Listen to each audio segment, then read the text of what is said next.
স্বাধীনতা তুমি লাখো শহীদের রক্তের দামে কেনা।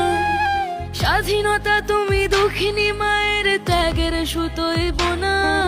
স্বাধীনতা তুমি বাঙালি জাতির বেঁচে থাকার আশা।